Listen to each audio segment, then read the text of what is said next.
আজকে আমি তোমাদের কাছে আরেকটা নতুন ভিডিও নিয়ে চলে এসেছি, রান্নার ভিডিও। সেটা হচ্ছে চাঁদা মাছের ঝাল। আমি নতুন ধরনের একটা চাঁদা মাছের ঝাল করে তোমাদেরকে আমি এখানে 200 গ্রাম চাঁদা মাছ নিয়েছি। এটা আমি ম্যারিনেট করে নেব। প্রথমে দিয়ে দিচ্ছি লবণ হাফ চামচের একটু কম, হলদি গুঁড়ি হাফ চামচ, পাতিলেবুর রস সামান্য, লঙ্কা গুঁড়ো হাফ চামচের মতো, জিরে গুঁড়ো হাফ চামচের মতো, ধনে গুঁড়ো হাফ চামচের মতো, সরষের তেল কিছুটা পরিমাণ দিয়ে দিচ্ছি। এবার এইগুলো একসঙ্গে আমি মাখিয়ে নেব। দেখো আমার মাখানো হয়ে গেছে।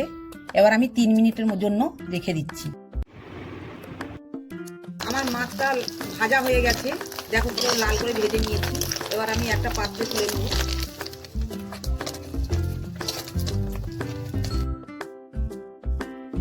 মাছটা ভাজা হয়ে গেছে, সেই তেলে আমি আলুগুলো ভেজে নিলাম। একটা মিডিয়াম সাইজের আলু ছিল। একটু লবণ দিয়ে দিলাম, একটু হলদি গুঁড়ি দিয়ে দিলাম। আলুগুলো লাল করে ভেজে নিয়েছি। এবার আমি এই মাছের সাইডে তুলে নিচ্ছি। আমি একটু তেল অ্যাড করছি। তেলেতে পেঁয়াজ কুচনো তুলে দিচ্ছি। 1 চামচ রসুন বাটা দিয়ে দিলাম। পেঁয়াজ আর লঙ্কা একসঙ্গে কিছুটা পরিমাণ বেটে রেখেছিলাম, সেটা দিয়ে দিচ্ছি। গোটা টমেটো কুচনো দিয়ে দিলাম। কিছুটা পরিমাণ হলদি গুঁড়ি দিয়ে দিলাম। সামান্য চিনি দিয়ে দিলাম। এটা ফালি করা কাঁচা লঙ্কা দিয়ে দিলাম।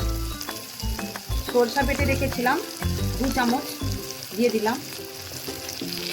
সরষাটা আমি লাড়বো না, মশলার জলটা দিয়ে দিব। রেখেছিলাম সেটা দিয়ে দেবো এখন। আর একটু জল অ্যাড করলাম। আমি মাছটা দিয়ে দেবো। আমি এবার 1 মিনিটের মতো ফুটিয়ে নামিয়ে নেব।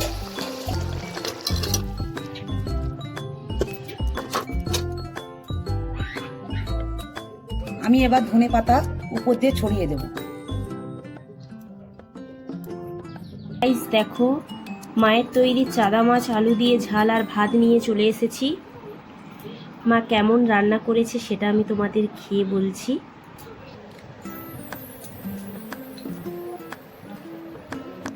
মা খেতে কিন্তু দারুণ হয়েছে। দেখো গাইস, মা এখানে খাচ্ছে। তো আমাদের ভিডিওটা কেমন হয়েছে তোমরা অবশ্যই কমেন্ট করে জানাবে। ভালো লাগলে লাইক করবে আর বন্ধুদের সাথে শেয়ার করবে। আজকের ভিডিওটা এখানেই অফ করছি। আবার দেখা হবে নেক্সট কোনো ভিডিওতে। তাহলে চলো, টাটা।